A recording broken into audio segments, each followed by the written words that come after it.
Bem-vindos novamente, pessoal. Acho que deu algum probleminha que ele caiu repentinamente. Vamos lá, tomara que não aconteça de novo. Vou colocar novamente nossos slides.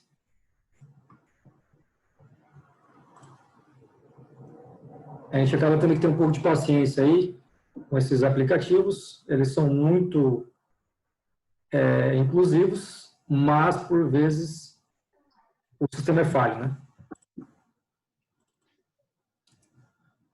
Bom, pessoal, como eu vinha falando a vocês, nós enfrentamos, então, diversos problemas aí no campo com relação às questões que eu tratei na imagem, certo?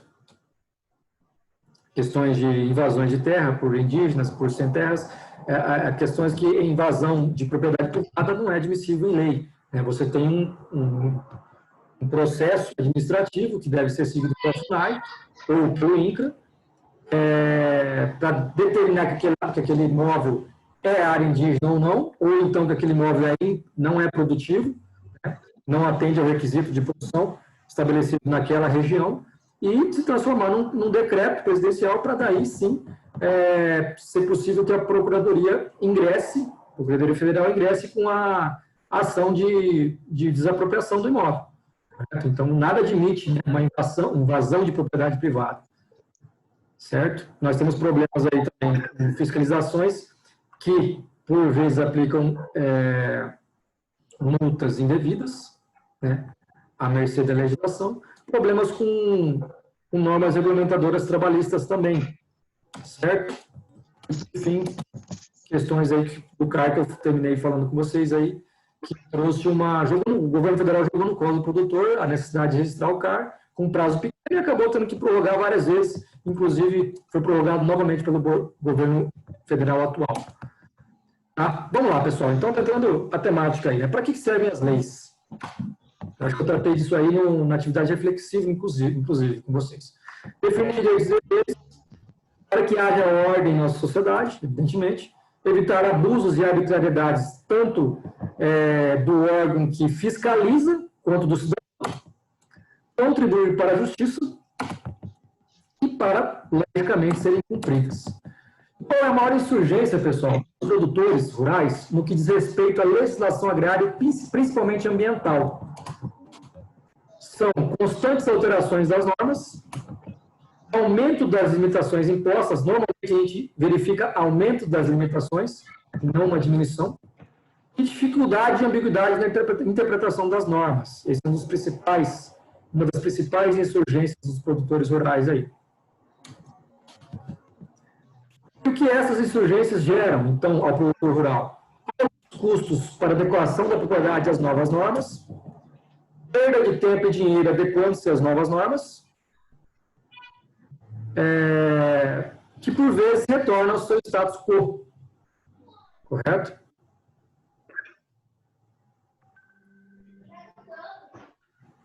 E, finalmente, aí, a insegurança jurídica. Esse é o principal gargalo aí no que diz respeito às legislações agrária e ambiental aplicadas, né, para o produtor rural aí. Eu vou passar um pouco aqui algumas situações que não são tão importantes.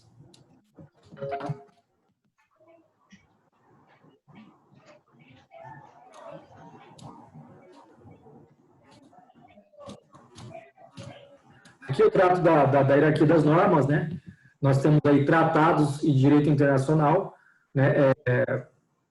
Os tratados, basicamente, eles são legislações aplicáveis a países signatários, né? Quando surge um tratado, o país pode ser signatário ou não. E, claro, se o país for signatário, esse tratado ele vai sobrepor até mesmo a Constituição Federal. Logo em seguida, nós temos a Constituição Federal, que é a lei maior, né? A lei mãe, a nossa Carta Magna. Nós temos logo após as leis infraconstitucionais e federais, o Código Florestal se encaixa aqui, por exemplo, tá? As leis estaduais e, finalmente, as leis municipais e leis do Distrito Federal. Constituição Federal. Pessoal, nós temos um artigo na Constituição Federal, e um único artigo, que trata a respeito da questão ambiental, que é o artigo 225. E essa Constituição Federal de 1988, que é a atual Constituição Federal, foi a primeira que trouxe um capítulo exclusivo para legislar a respeito do meio ambiente. né? O capítulo conta com um único artigo, mas que tem diversos incisos e parágrafos. Tá? Então, qual que é o texto caput desse artigo aí? O que ele trata? Todos têm direito ao meio ambiente ecologicamente equilibrado, bem de uso comum do povo e essencial à sadia qualidade de vida, impondo-se ao poder público e à coletividade o dever de defendê-lo e preservá-lo para as presentes e futuras gerações. Então, você vê que o dever, pessoal, o dever é de todos, né? Não é apenas dever do poder público defender o meio ambiente, proteger o meio ambiente. O dever é de todos, absolutamente de todos, quando se fala aqui em coletividade. Tá? Então, qualquer lei infraconstitucional que venha a ser promulgada, ela deve obedecer esse caput, aos princípios constitucionais. Né? Então, nós temos aí os incisos do artigo 225. São basicamente esses aí. Preservar e restaurar os processos ecológicos, preservar a diversidade e integridade do patrimônio genético do país, definir em todas as unidades de federação os espaços territoriais e seus componentes. Aqui se encaixam as áreas de uso legal, as APPs, as áreas de uso restritos, os parques ecológicos e tudo mais. Né? Exigir da forma da lei para instalação de obra ou atividade potencialmente causadora de significativa degradação do meio ambiente, um estudo prévio de impacto ambiental, certo? Aquele estudo que é feito para ver se vale a pena, vamos dizer assim, suprimir o meio ambiente para colocar para empreender, certo? Vamos dar um exemplo claro disso aí, uma usina hidrelétrica, né? Uma usina termoelétrica, entre outros. Controlar a produção, comercialização e emprego de técnicas, métodos e substâncias que comportem a vida, a qualidade de vida e do meio ambiente. Promover a educação ambiental, certo? Isso aqui que nós estamos fazendo agora se encaixa nesse inciso. Proteger a fauna e flora vedadas na forma da lei as práticas que colocam em risco a função ecológica. E aí nós temos os parágrafos, né? Que determina aí mais ou menos, vamos dizer assim, as consequências por você não cumprir esses incisos, né? Então, aquele que explorar recursos minerais fica obrigado a recuperar o meio ambiente, né? As condutas consideradas lesivas ao meio ambiente sujeitarão os infratores, seja pessoa física ou jurídica, a sanções penais e administrativas, certo? E ainda também é o dever de reparar os danos, entre outros. Tá? Eu não vou entrar muito nesses detalhes, porque não são tão importantes assim para o tempo que a gente tem aqui. Isso são as partes dos princípios, né? Aqui nós estamos tratando dos princípios do direito ambiental. Nós dois, né? Vamos lá, passando aqui. Um dia da semana. Bom, vou só tratar a respeito da cláusula pétrea, pessoal. Então, a proteção do meio ambiente ecologicamente equilibrado trata-se de uma cláusula pétrea. O que é uma cláusula pétrea? Aquela que não pode ser modificada, não pode ser abolida. Você não pode modificar a Constituição Federal no sentido de ou diminuir a aplicabilidade dessa cláusula, dessa lei, desse dispositivo, ou de aboli-lo, certo? Isso é simplesmente proibido. Competência legislativa ambiental é da União, tá? Mas é delegado para os estados da federação por lei complementar. Então, os estados, eles tratam de questões específicas do estado. E nos municípios, os municípios, eles tratam de questões de interesse local. Por exemplo, aqui nós temos o CAR Pantanal, no exemplo do nosso estado, o CAR Pantanal. Quem foi encarregado de tratar a respeito do CAR Pantanal foi Corumbá, se eu não me engano, Corumbá e os municípios ali vizinhos que tem Pantanal em seu território. Aqui é dos órgãos ambientais, tá? Eu peço que vocês estudem todos esses órgãos na apostila, através do material que vocês têm disponível no AVA, tá? Estudem o conceito e qual é a responsabilidade de cada um desses órgãos, que eu não vou conseguir tratar de todos aqui hoje. Então, nós temos aí o CISNAM, o Sistema Nacional de Meio Ambiente, como órgão ambiental máximo. Logo após, temos o Conselho Nacional do Meio Ambiente. E na sequência, o Ministério do Meio Ambiente. Né? E logo abaixo, o IBAMA. E aí nós temos os órgãos setoriais federais, órgãos seccionais, que são os estaduais, e os órgãos locais, que são os municipais. Um exemplo daqui é o AGRAER, nós temos o IAGRO, certo? O órgão estadual. Nós temos também cada estado tem seu órgão estadual que trata do meio ambiente. Correto? Princípios do meio ambiente, pessoal. Princípios do direito ambiental, melhor dizendo. Vou falar só a respeito de 2 deles aqui que podem cair para fins de prova. Certo? Lembrando que tudo que cai em prova está no material de vocês no AVA, na apostila principalmente. Tudo é retirado de lá. A próxima aula é vídeo. Tem todo mundo aparecendo. Pessoal, tem alguém que está, que eu acho, com o áudio ligado, eu peço que desligue aí, coloque no mute, está dando uma interferência aqui. Vamos lá, os dois princípios que eu vou tratar com vocês. O princípio do poluidor e do pagador. Né? Trata-se da incumbência que possui o poluidor de arcar com os custos necessários para a reparação do dano ambiental. Tá? Então, assim, aquele que utiliza recurso natural de forma individualizada deve, administrativa ou judicialmente, compensar a coletividade por não poder dispor do bem ambiental. Então, quer dizer, se você poluir, se você degradar o meio ambiente, você tem que arcar com os custos para repará-lo. E vocês vão ver mais adiante que mesmo que a pessoa que tenha poluído ou degradado não seja o proprietário do imóvel, o proprietário é responsável, sim. Ele deverá descobrir quem agrediu o meio ambiente situado na sua propriedade e ingressar com uma ação regressiva, ou então indicar ele a autoria dentro do processo que correr, seja administrativo, seja judicial. Vocês vejam que o negócio é sério. Princípio da precaução, princípio da precaução não, que vocês podem cair na prova vai ser o princípio da responsabilidade intergeracional ambiental, que é simplesmente um princípio que protege, que determina que deve haver uma solidariedade entre gerações.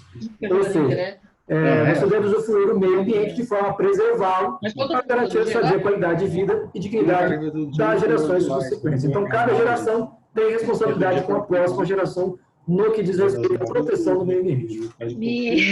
Você acha que se eu morasse lá, vamos lá? Almoço em casa? Estudo de impacto ambiental, pessoal, eu peço que vocês deem uma lida na apostila, deem uma estudada a respeito desse assunto, tá? Dos conceitos. Vamos lá. Teoria do risco integral, pessoal, isso é importante. Prevalece na doutrina do direito ambiental que independe de dolo ou culpa para a gente ser responsabilizado pelo dano ambiental, pois utiliza-se da teoria do risco integral, certo?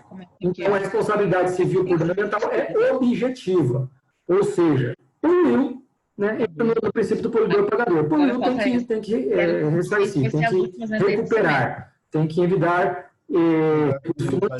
para recuperar o que foi degradado, correto? Prevalece a teoria do risco integral. Então, independe de se provar se houve culpa ou dolo. Vamos dizer assim, mas eu não sabia que não era possível, que a lei não permitia o desmatamento daquela área. Bom, você não pode alegar desconhecimento da lei. Você vai ser responsabilizado por isso. Pelo amor de Deus, cara, se alguém te liga, manda porra de mensagem. Então, finalizando aí essa temática, nós temos preservação do meio ambiente versus desenvolvimento econômico no agronegócio. Então, nós temos essas duas vertentes, essas duas polarizações, vamos dizer assim, né? Essas polaridades. Como nós vamos desenvolver economicamente o agronegócio e produzir alimentos para alimentar não só o Brasil, mas o mundo, né? Preservando o meio ambiente, com tecnologias, com novas tecnologias, com fiscalização, com respeito às leis e fiscalização constante, e através do investimento em tecnologias. E incentivando os produtores de várias formas, com liberação de créditos, com programas sociais, com instrutorias, a ter acesso, a buscar essas tecnologias para que aumente a produtividade sem abrir novas áreas. É claro que é fatal que novas áreas serão abertas, é fatal, isso é natural. O Brasil é o país que mais protege o meio ambiente do mundo. Nós temos 66% das áreas preservadas, incluindo recursos naturais. Então, é claro que nós devemos, o ideal seria produzir mais, cada vez mais, atender a demanda nacional e mundial de alimentos sem abrir novas áreas, esse seria o ideal, correto? Mas, contanto que esteja dentro da lei, constante que os produtores já em atividade queiram aumentar as suas áreas produtivas, contanto que eles estejam dentro da lei, atendendo as normas, e novos produtores que entrem no ramo do agronegócio desejem abrir novas áreas, contanto que estejam dentro da lei, eles poderão abrir novas áreas, correto? Vamos lá, pessoal. Então, entrando no tema 2 aí, que é um dos mais importantes, na verdade, eu diria que é o mais importante da apostila e o que mais costuma cair nas avaliações, especialmente na avaliação prática, costuma cair. Do Código Florestal e os espaços territoriais especialmente protegidos. Tá? Então, pessoal, o atual Código Florestal, ele foi promulgado, regulado em 2012, tá? Entrou em vigência nesse ano de 2012. O nosso antigo Código Florestal era de 1965, então ele vigorou aí por várias décadas, né? Então ele estava um pouco defasado. Apesar de não ter havido muitas alterações trazidas pelo novo Código Florestal, as principais alterações são benéficas ao produtor. Normalmente, como eu disse no início da aula, as novas leis e as alterações legislativas ambientais, elas vêm a ser mais duras, mais limitativas aos produtores rurais. Nesse caso, o Código Florestal ele trouxe algumas benesses, né? Principalmente algumas benesses para os pequenos produtores rurais, que vocês verão mais adiante nessa aula. Tá? E muitos desses dispositivos que se tornaram um pouco menos rígidos no que diz respeito à proteção do meio ambiente, vieram a ser alvos de ações diretas de inconstitucionalidade, né? Promovidas aí por alguns partidos políticos e por ambientalistas mais extremistas, mais extremos, digamos assim, mais radicais, né? Alegando que essas leis não seriam constitucionais, esses dispositivos do novo Código Florestal não seriam constitucionais. Ocorre que, para chegar a esse novo Código Florestal, a esse texto final do novo Código Florestal, foram realizadas mais de 200 audiências públicas no Brasil inteiro, correto? Em vários cantos do Brasil, nos mais diversos sertões que nós temos no Brasil, certo? Procurando saber a realidade de cada local, de cada localidade, de cada estado e vários municípios também, certo? Foram feitas visitas em loco e audiências públicas para verificar a realidade do produtor brasileiro e poder proporcionar para ele uma maior possibilidade de produtividade na sua propriedade. Eu vou tratar um pouco desses pontos mais adiante aí. Então, nós temos as APPs e as RLs, que são as áreas de preservação permanente, e as reservas legais, né, que são áreas aí de proteção instituídas pelo Código Florestal de 1934 ainda. Né, passaram por algumas alterações em suas especificações, trazidas pelo Código de 1965, na verdade, está errado aí, e no Código de 2012, que é o atual. Pessoal, as APPs e as RLs, elas possuem basicamente as mesmas funções. No entanto, existem espécies da fauna e flora que não sobrevivem nas APPs e vice-versa. Pessoal, deixa eu só verificar aqui uma coisa. Se vocês tiverem alguma dúvida, me enviem pelo chat, ok? Ou podem habilitar o áudio rapidamente para fazer o questionamento. Vamos lá. Passando adiante. Esses vídeos aí, pessoal, não vou conseguir passar a vocês, porque sempre dá problema com áudio, ou até mesmo eles travam, né, quando eu passo aqui. Então, eu peço que vocês, se tiverem interesse de aprofundar o conhecimento e tornar mais dinâmico o estudo de vocês, pesquisem no YouTube ou no Google a respeito desses assuntos, ok? Área de preservação permanente, vamos lá. Conceito, trazido pelo artigo 3º, inciso 2 do Código Florestal. Trata-se de área protegida, coberta ou não por vegetação nativa. Muitas vezes se pensa que a APP sempre é coberta por vegetação nativa, e não é verdade. Por exemplo, as dunas são áreas de APP, que possuem função ambiental de preservar os recursos hídricos, a paisagem, a estabilidade geológica e a biodiversidade, facilitar o fluxo gênico de fauna e flora, proteger o solo e assegurar o bem-estar das populações humanas. Facilitar o fluxo gênico de fauna e flora quer dizer o seguinte: facilitar a transição dos animais, né? De uma flora para outra, de uma área de APP para outra, ou de uma área de APP para uma reserva legal, correto? Conceito prático, um conceito mais fácil de se entender aí das áreas de APP.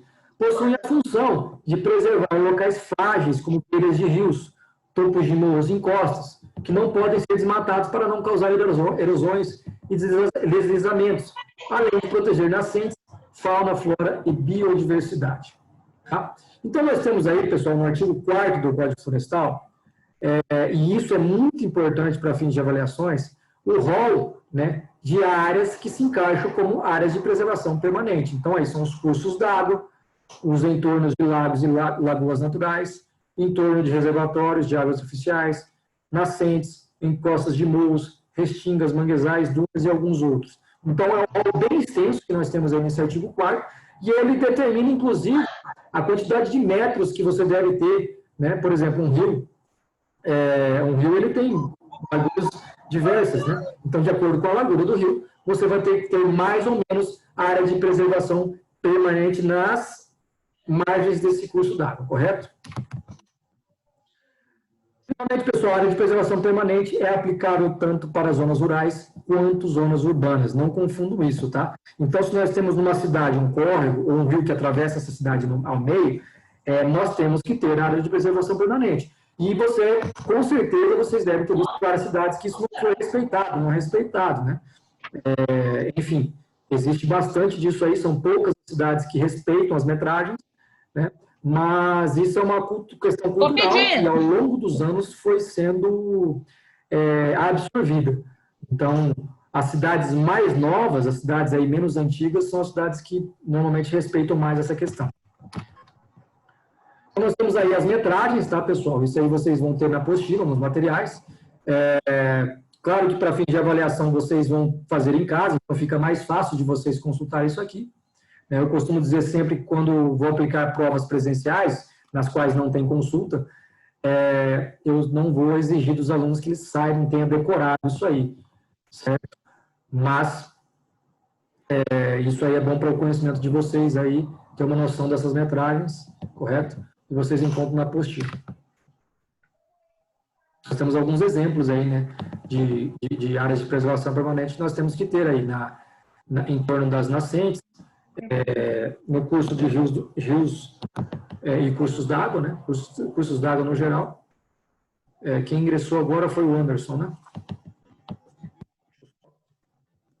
Vou mostrar a sua presença aqui, Anderson. E aqui uma área de APP no topo de morro, correto? Vocês devem ter visto já em fazendas, né? E trafegando pelas rodovias, é comum a gente encontrar uma cobertura arbórea nos topos dos morros. Então, é sinal de que está sendo cumprido o Código Florestal com relação às APPs nessas regiões.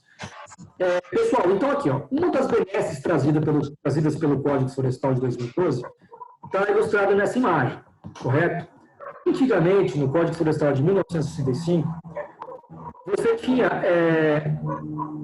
que calcular a área de APP, vamos supor que deveria ter 30 metros a área de APP no entorno de um curso d'água, certo?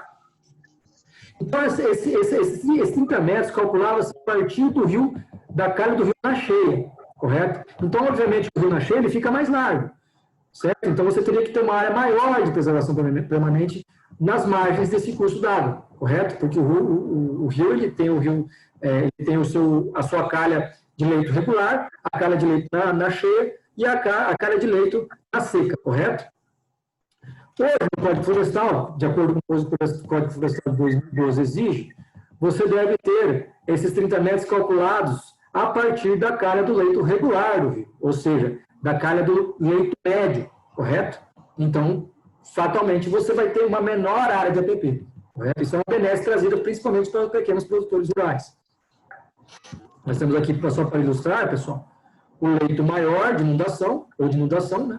O leito normal, que é o leito regular, e o leito menor, o ordinário, e o canal de estiagem. Então, antigamente, você calculava a partir daqui no toca-seta do mouse, certo? Daqui para cá, 30 metros. E agora nós calculamos a partir daqui, ó, a partir do leito regular, daqui para cá, os 30 metros. Então, eu vou ter uma área um pouco menor, correto? Tendo mais área produtiva na propriedade rural.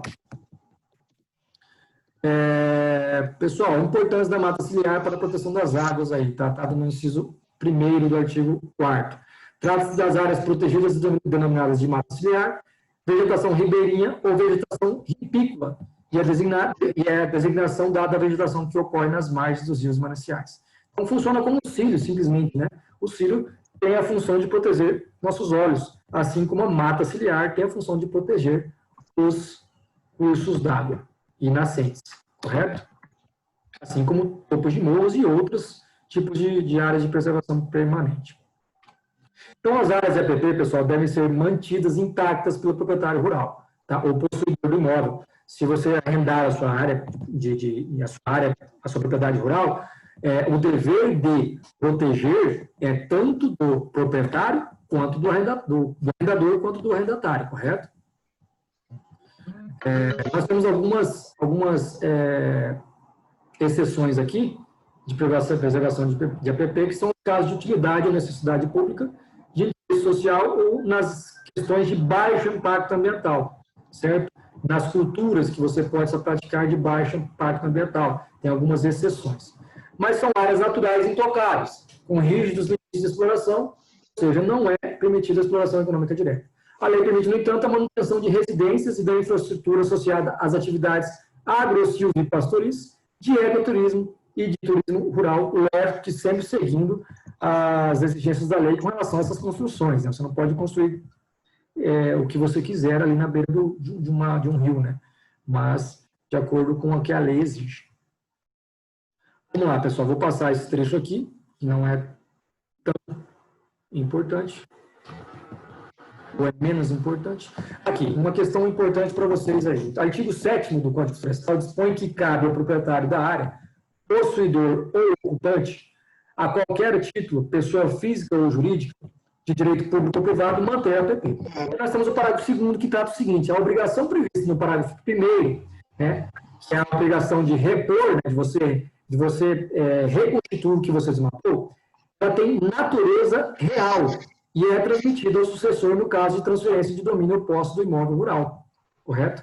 Então, assim, ela acompanha o imóvel, né? Ela se tem uma obrigação propter rem, como termo jurídico no latim que se diz, correto? Então, acompanha a coisa. Se eu compro uma propriedade de um terceiro que tem uma área desmatada, uma área que deve ser recuperada, que foi suprimida, né, em desacordo com a legislação ambiental, eu absorvo essa responsabilidade.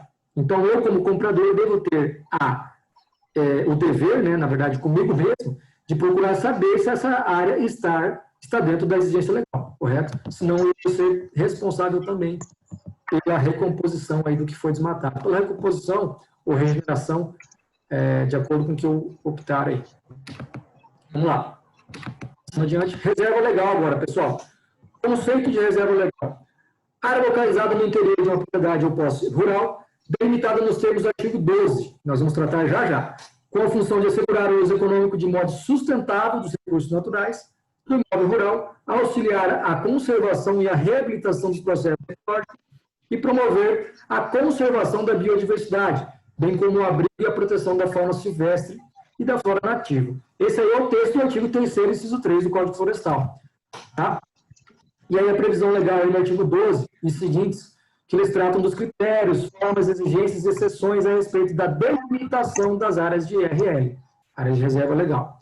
Tá? Então, pessoal, tenham muita atenção com isso aqui, porque engana muita gente nas avaliações, tá? Obrigação legal do proprietário de preservar a área de floresta variável conforme a localização e o bioma.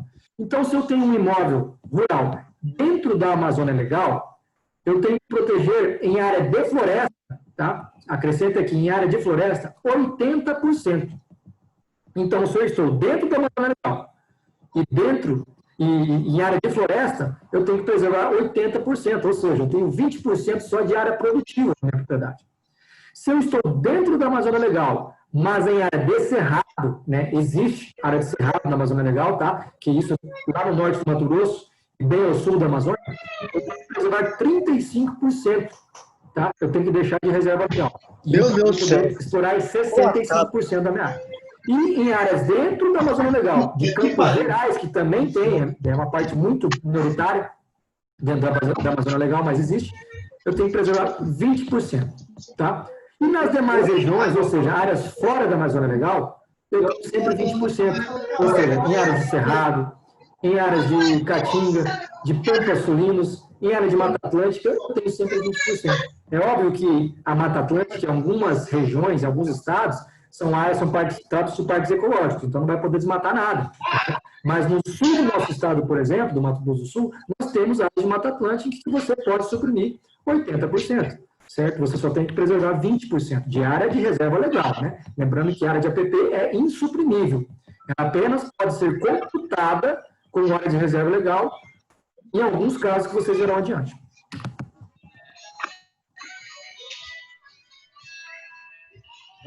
Vamos lá, pessoal. Adiante aí. Nós temos aqui um mapa que visualiza, que indica para vocês bem de forma mais clara essas áreas. A Amazônia Legal, pessoal, é toda essa área aqui em azul claro, certo? Então, vocês veem que a Amazônia Legal, ela entra bastante no estado do Mato Grosso, mais da metade, correto? Entra no norte do Tocantins e de outros estados do Nordeste brasileiro, correto? Nós temos o Pantanal, nessa área em azul aqui que vocês estão observando, que abrange Mato Grosso do Sul, parte do Mato Grosso do Sul e parte do Mato Grosso. Nós temos a área do Cerrado em rosa aqui, rosa clara, que é a maior, né, abrange a maior parte do nosso estado, boa parte do Mato Grosso, e de outros estados do Centro-Oeste também, alguns estados do Sudeste e Nordeste. Mata Atlântica, toda a área verde, como eu falei para vocês, podem ver que no sul do nosso estado nós temos uma área considerável Mata Atlântica, e finalmente aqui os Campos Felinos. Mais uma imagem aí que facilita também essa visualização. Essas imagens vocês podem buscar, pessoal, para agregar conhecimento e facilitar o entendimento de vocês na matéria, vocês podem procurar no Google, certo? Digitando lá, vocês conseguem esses mapas. E se vocês quiserem, criar esses slides para vocês estudarem. Pessoal, aqui, reserva legal. Uma questão muito importante aí, aplicável apenas para as zonas rurais. Então, em áreas urbanas não existe reserva legal, certo? Objetivos da reserva legal: assegurar o uso econômico, né, da propriedade rural, auxiliar a conservação e a reabilitação dos processos ecológicos e auxiliar a conservação dos abrigos e a proteção da fauna silvestre e da flora nativa. É basicamente o mesmo objetivo das áreas de preservação permanente, né? É que as áreas de preservação permanente, elas tratam de regiões mais sensíveis, né? E se desmatadas vão causar erosão e um grande impacto ambiental. Nós temos as hipóteses de dispensa das RLs, pessoal, muito importante isso aqui, fiquem muito atentos com isso aqui, tá? Essas situações aí de dispensa que são trazidas pelos parágrafos 6º, 7º e 8º do artigo 2 do Código de Floração. Pessoal, eu falo aí a numeração dos artigos, incisos, mas isso pouco importa para vocês, tá? É só para vocês localizarem, caso vocês queiram localizar na lei, queiram aprofundar o conhecimento lá na lei. Então, o parágrafo 6º trata do seguinte: é dispensado de reserva legal o abastecimento público de água e tratamento de esgoto, tá? Exploração de potencial de energia hidráulica, conforme o parágrafo 7º, e o parágrafo 8º dispensa em áreas com potenciais para rodovias e ferrovias. Então, vocês veem que são causas assim. Se eu preciso passar uma ferrovia rodovia ou ferrovia em certa localidade, eu tenho a dispensa da reserva legal, né, por conta da necessidade daquela obra, né, do quanto aquilo vai trazer de benefícios para a população, para a sociedade, para um país, para um estado, para um município. Correto? Então, quando vocês tiverem áreas de reserva legal áreas que dispensam, certo? Você tem uma propriedade, vamos dar um exemplo, hipoteticamente você tem uma propriedade.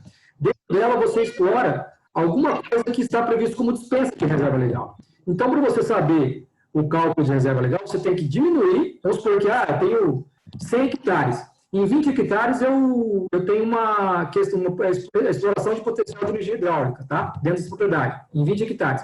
Então, para calcular o quanto eu tenho que ter de reserva legal, eu tenho que diminuir 100, aliás, eu tenho que diminuir 20 hectares de 100, que é a área total, e aí eu calculo em cima de 80, certo? Eu calculo 20%, aliás, vai depender da região, ou bioma, onde está localizada essa propriedade, mas eu vou calcular em cima de 80 hectares. Então, vamos lá. Se eu tenho uma propriedade rural dentro do bioma cerrado, em que eu tenho que preservar 20% de reserva legal, correto? E eu tenho 100 hectares dessa propriedade. Desses 100, 20 hectares estão em exploração de energia hidráulica. Eu pego 100, diminuo 20, eu tenho 80. Quantos por cento de 80 hectares eu tenho que ter de reserva legal? 20%. Então, eu vou ter que ter aí 16 hectares de reserva legal, correto? Porque os outros 20 hectares eu estou dispensado de ter. Então, em cima desses 20 hectares, onde está ocorrendo exploração de energia hidráulica, não calculo reserva legal. Registro das RLs, pessoal. Apenas por meio da inscrição no Cadastro Ambiental Rural. Antigamente, antes do advento do Cadastro Ambiental Rural, trazido pelo novo Código Florestal, era necessário e obrigatório você registrar, averbar a área de reserva legal na matrícula do imóvel, tá? Isso não é exigido mais. Então, todos os imóveis que estão cadastrados no Cadastro Ambiental Rural, certo? Eles não precisam estar averbados na matrícula do imóvel junto ao cartório de registro de imóveis da comarca, correto? Então, lembre-se, não preciso de averbação no registro do imóvel, na matrícula do imóvel, apenas no CAR, correto? Claro que se eu quiser manter ou quiser averbar na matrícula, não tem problema nenhum, não tem prejuízo, é algo a mais que você vai ter, mas você vai ter um custo grande para isso, certo? E nós temos as situações de manejo sustentável das RLs, pessoal. Eu vou passar adiante, que eu tenho algo mais importante para tratar com vocês, então eu peço que vocês anotem para estudar essa questão do manejo sustentável das RLs, que é permitido também, assim como nas APPs. Passando. Pessoal, questão importante aqui, trazida pelo artigo 16 do Código Florestal, poderá ser instituído a reserva legal em regime de condomínio, tá? Ou coletiva entre propriedades rurais, respeitado o percentual previsto no artigo 12 em relação ao cada imóvel. Então, o que quer dizer isso, pessoal? Se eu, porventura, não tenho em minha propriedade aqueles 20%, ou parte desses 20%, eu posso constituir essa reserva legal em outra área. Ou eu posso comprar cota de um condomínio, como você pode ser que alguém tenha feito cotas, vamos supor que alguém tenha uma propriedade lá no Mato Grosso, certo? Com esse excedente, ele tem lá 100 hectares, ele precisa preservar 20 hectares de reserva legal e ele tem 60, então sobra 40, ele pode lotear esses 40 e vender isso como cota de reserva legal. E eu aqui no Mato Grosso do Sul, se essa propriedade dele, se a minha propriedade estiver em área de cerrado, por exemplo, e a dele também em cerrado, eu posso comprar uma cota lá, o quanto for necessário para ele cumprir a legislação. Se falta 20 hectares, eu posso comprar 20. Se me falta 10, eu compro 10. Se falta 5, eu compro 5.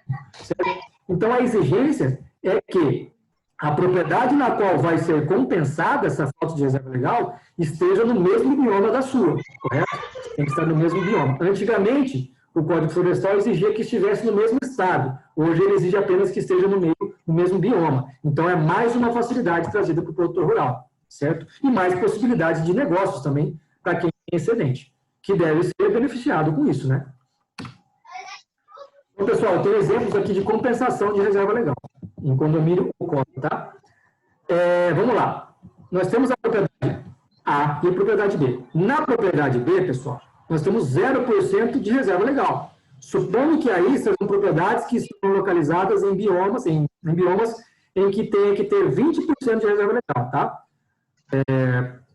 Então, nós temos aí 0% da propriedade B, mas a propriedade A tem excedente. Então, o proprietário da propriedade B pode instituir cotas, né, pode comprar cotas, né, da propriedade A, e a propriedade A vai conter a reserva legal de ambas as propriedades, correto? Então, ela vai ter 40%. Nesse caso, pessoal, é necessário que a matrícula, é um caso de exceção, é necessário que a reserva legal da propriedade B esteja registrada, averbada na matrícula da propriedade A. Por quê? Porque como eu vou saber que a reserva legal da propriedade B está situada na propriedade A, certo? Se você for pensar em CAR, pode até haver informação disso, correto? Pode haver, só que no mapa não vai haver, porque no CAR da propriedade B vai estar delimitado, por imagem de satélite, apenas a propriedade B. Então, não vai estar identificada a reserva legal lá, correto? Vocês vão ler mais, aí eu vou te mostrar uma imagem disso para vocês. Então, é obrigatório que a reserva legal de B esteja na matrícula de propriedade A para fins legais, correto? Para não haver questões de fraudar, né? De fraudes. Pessoal, parece que vai cair de novo aqui. Se cair, eu vou ter que reabrir lá no grupo, tá? Que nós temos mais 10 minutos de aula. Então, se cair, eu vou reabrir e dar de novo o link para vocês, ok? Uma inovação aí no novo Código Florestal que eu falei para vocês lá atrás, possibilidade de cômputo das APPs no cálculo das RLs. Mais um benefício aí para os produtores rurais. Só é possível se o imóvel estiver inserido no CAR, correto? Então, eu vou mostrar uma imagem aqui que trata a respeito disso, pessoal. Olha aí. Eu tenho uma propriedade aí nessa imagem, tá? Em que eu tenho que ter 20% de reserva legal, mas eu tenho apenas 10% de vegetação nativa. Mas eu tenho mais